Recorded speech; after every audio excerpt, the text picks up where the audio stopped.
Hello there and welcome.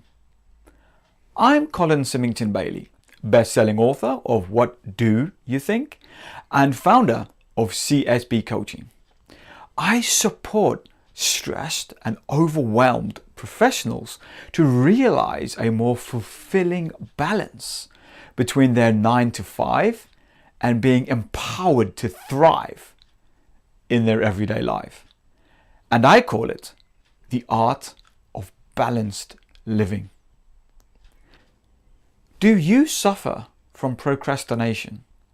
Do you struggle to find the motivation to get things done?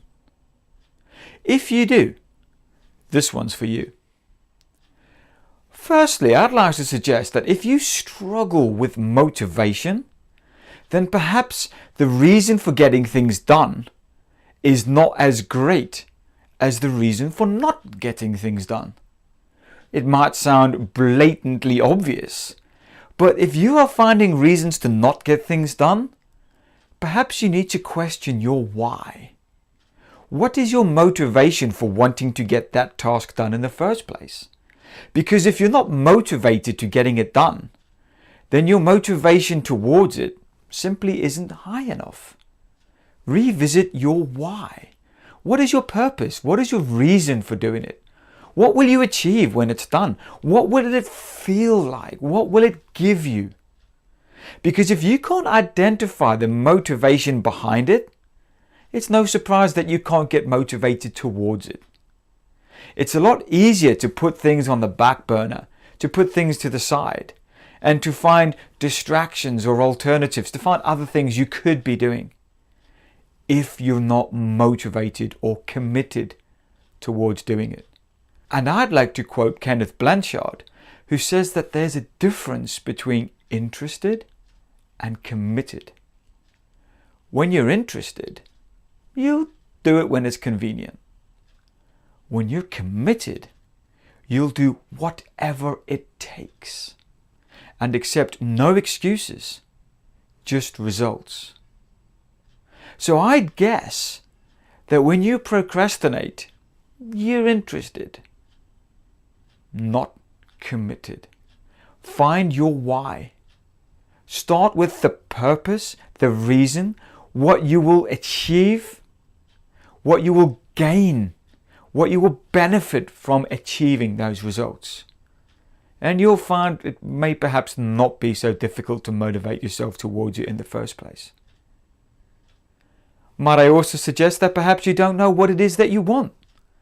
T. Harv Eker suggests that 95% of people aren't living the lives that they want to be living merely because they lack the clarity of what it is that they're looking for. They simply don't know what they want. And if you don't know what you want, how are you going to be motivated towards getting there? Let's use the analogy of a sat-nav. If you get in your car and start driving, but you've got no idea of the destination, where are you headed? When you get to the end of your driveway, do you turn left? Do you turn right? Where are you going? And if you've got no idea where you're going, then it doesn't come as much as a surprise that you've got no urgency to motivate you towards getting there. Let's take Big Ben, for example. If you'd like to go and visit Big Ben, if you type London into your sat-nav, how likely are you to find Big Ben? If, however, you type in SW1A0AA, which happens to be the postcode for Westminster Houses of Parliament, you'll find Big Ben like that. You'll know exactly where you're going, and trust me, you'll be motivated towards going there because you've got a greater level of understanding about what it is that you want to achieve. And that's precisely my point. If you don't understand why you're doing it, or even what it is that you're supposed to be doing, how can you even start to do it in the first place? How can you build the momentum towards getting that task done if you don't even know what or why you're doing? Start with the clarity of what it is that you expect to gain from the time that you've blocked out. but also the clarity of why you want to get that task done in the first place. And one little tip from me as well, don't worry about making it perfect. Don't wait until everything's perfect before you start. Things will never be perfect. I went to a seminar once where I was told that 7 out of 10 is the new perfect. If what it is that you're hoping to put out there is at a 7 out of 10, then put it out there. You can always tweak and modify and perfect it later. It'll never be perfect. And if you wait until it is, by the time you've perfected it, whatever it is that you're releasing it into, for example, the arena that you choose to release it, that's moved on and evolved. The needs of the people that you're creating it for has changed. Get it out there. In the words of the famous Nike advert, just do it. Susan Jeffers would say, feel the fear and do it anyway. Don't procrastinate about whether it's good enough. 7 out of 10 is the new perfect. And the only way you'll get it better is by having it out there.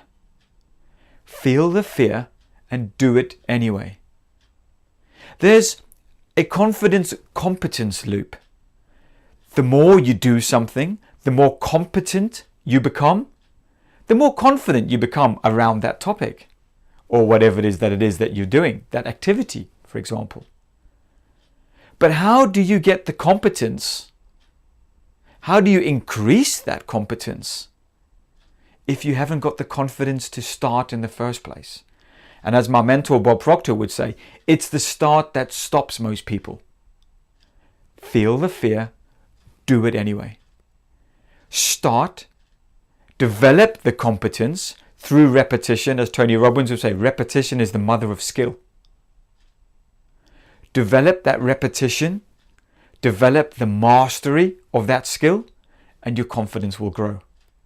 But without taking that initial step, without having the confidence to break through that terror barrier and embrace what it is that's holding you back and face it head on, grab it by the horns, you'll never get started. You'll never get things done.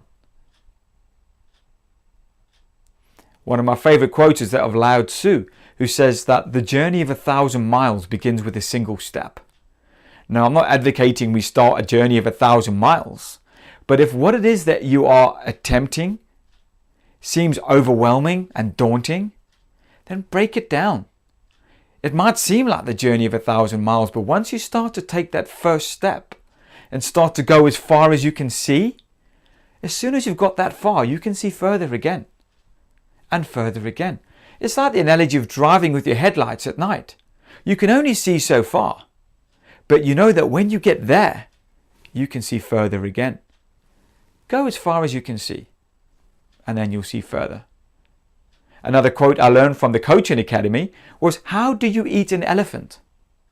Now, I've never tried, and there were plenty of elephants where I come from, but the simple answer is, one bite at a time.